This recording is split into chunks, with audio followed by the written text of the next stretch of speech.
sense perceptions, thoughts, emotions. Put them together, mix them up. That's my life. Okay. So that applies to everybody. Now, the particular mixture differs from person to person. What exactly goes into the sense perceptions and the thoughts and the emotions varies slightly from person to person, but basically that's the mixture.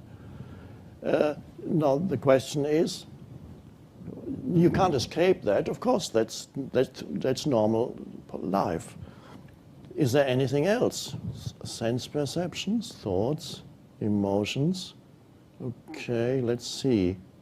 There must be something else, because how do I know that there's sense perceptions, thoughts, and emotions? Is the ability to recognize, to have a sense perception based on thinking? No, because to have a sense perception, you don't really need to think. You can just look and see. So what else is there? And this is a key thing. There is something else apart from sense perceptions, thoughts, and emotions, which is, we could call it an awareness. There is a sense perception. There is an emotion. There is a thought. And that is, we could call that pure consciousness. Otherwise, how could you have a sense perception? So there is something there that enables sense perceptions to be there, that enables a thought to be there, that enables an emotion to be there. And that is the thing that in most humans is hidden. They don't know, in other words, they don't know it's there. Because that is presence, which we could also call consciousness, which we could also call awareness. And that is the spiritual dimension, and that is the awakening. Once you realize that that is there, we could also describe that as the space for all those other things. So let's say, let's compare this room to your consciousness, and then we say, okay, there's the furniture in the room, there's the bodies in the room, and there are the other lights in this room. Those things are in this room. So if I asked you to describe the room, you would probably describe it in terms of the furniture in it, the walls, the ceiling, whatever you see. You would, when you describe that room, you would miss the most essential thing about this room, because it's so obvious that you miss it, which is the space that really is the essence of this room. Isn't the walls or the ceiling or the floor or the furniture or the bodies in this room. The essence of this room is the space in this room. But space is not something tangible that you can say, there it is. Where? And the same thing applies to inside. The space of consciousness is the very thing that enables everything else to be. But it's very much like the fish in water that's asked, that says, why are you always talking about water? You haven't shown it to me yet. First of all, the nature of the language that we are speaking, I'm talking about the English language. This language is very good for describing and defining external things, but is very limited when it comes to internal dimensions of many aspects of who we are. So, if we have to use yogic terminology for this, what you're referring to as consciousness is considered as jagruti, that means wakefulness. We do not consider wakefulness as consciousness. Wakefulness is the state of the body, wakefulness is the state of the mind, wakefulness is the state of the bioenergies within us, but that's not consciousness.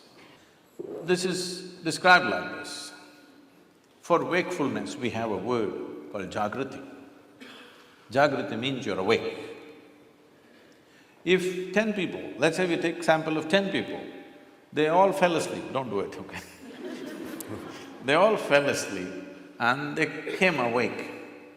When they come awake, all of them will not be equally awake. One person may be instantly awake, another person may take 2 minutes, as you have noticed with anesthesia also. Sure. Another person will take an hour to wake up, another person needs a strong coffee, otherwise she won't wake up. Am I right? Like this. Different levels of wakefulness is also there. Professors must have noticed. Yes.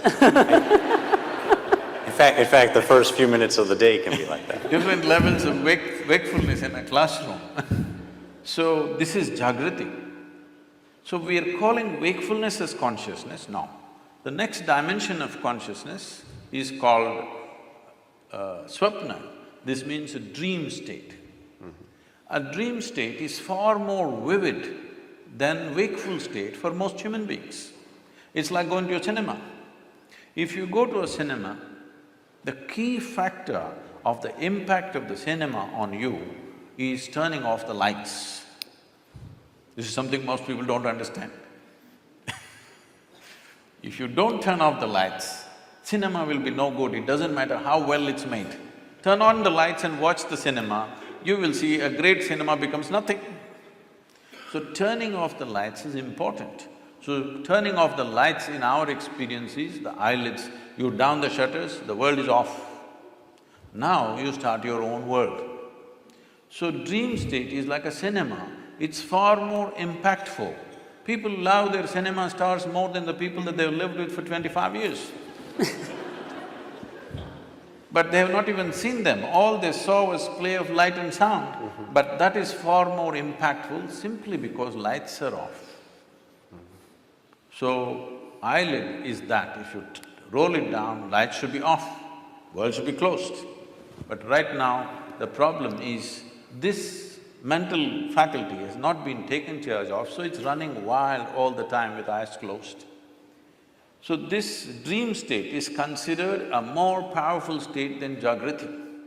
Jagrati or wakefulness is important for performing action in the world. But for human consciousness, in terms of profoundness of experience, dream is always more profound than walking on the street. Yes, most of you have experienced this. The next state is called as Susupti.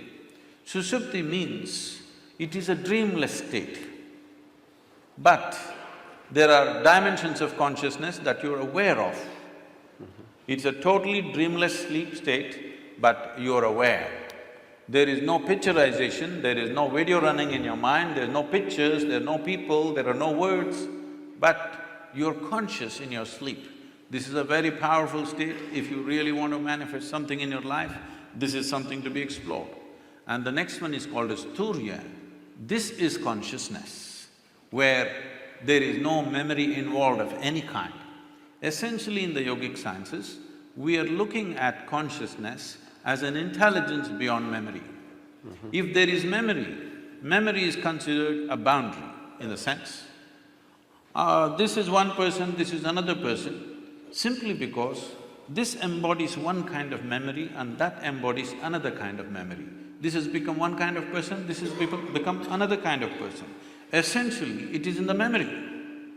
Memory does not mean just what I remember and you remember. Genetic memory is there, evolutionary memory is there, elemental memory is there, atomic memory is there, karmic memory is there. Inarticulate and articulate memories are there, but generally we are thinking memory means consciously what we can remember.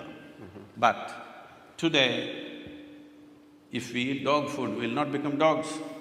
Something within us remembers, no matter what you eat, this has to be only transformed into a human being. It doesn't matter what you eat. If you and a cow every day eat a mango, no merger will happen. Perfect memory is established, evolutionary memory is absolute. So, these different dimensions of memory are playing on a daily basis. People are thinking their thoughts are free.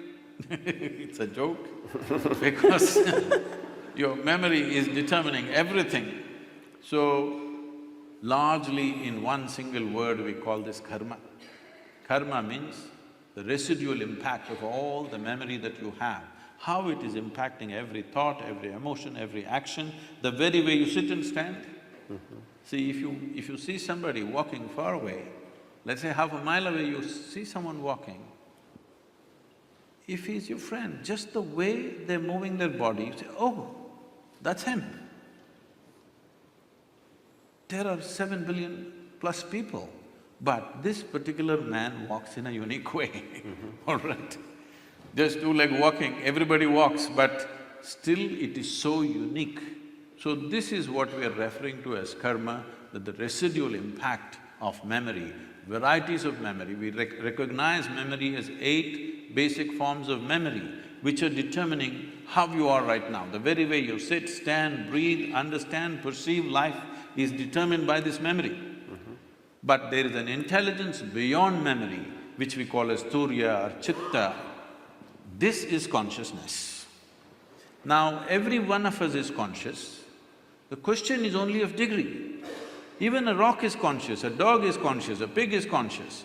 The question is only of degree, how conscious. Even among us, how conscious is different from person to person. So, this degree of consciousness determines everything. Now, if we have to give an analogy, what is memory is like, I'm sure every one of us at some stage in our life, I don't know if you're still doing it, we blew soap bubbles. Did you? Hello? Come on, everybody raise their hand for anesthesia. Did you?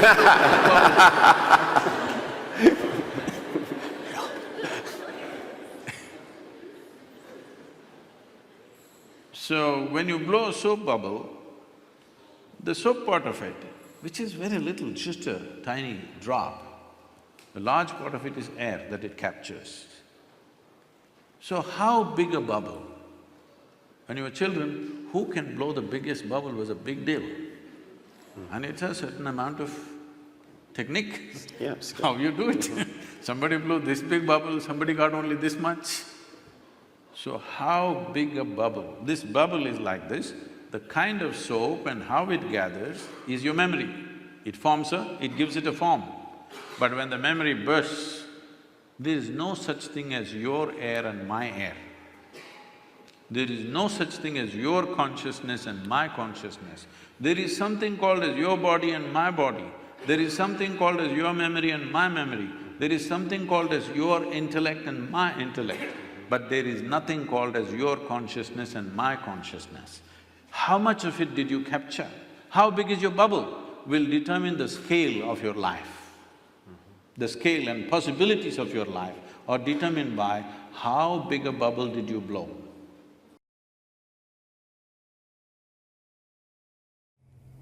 What is consciousness? You. You are consciousness. All is consciousness. Consciousness is not a choice you have. We are choicelessly consciousness. I feel that the whole game of life is to awaken to that truth, to awaken from the sleep of personhood into first the state of conscious presence, to be aware of ourselves as presence, which is a more subtle form of consciousness, and then when even the state of presence is itself observed, then you're in the state of the unborn.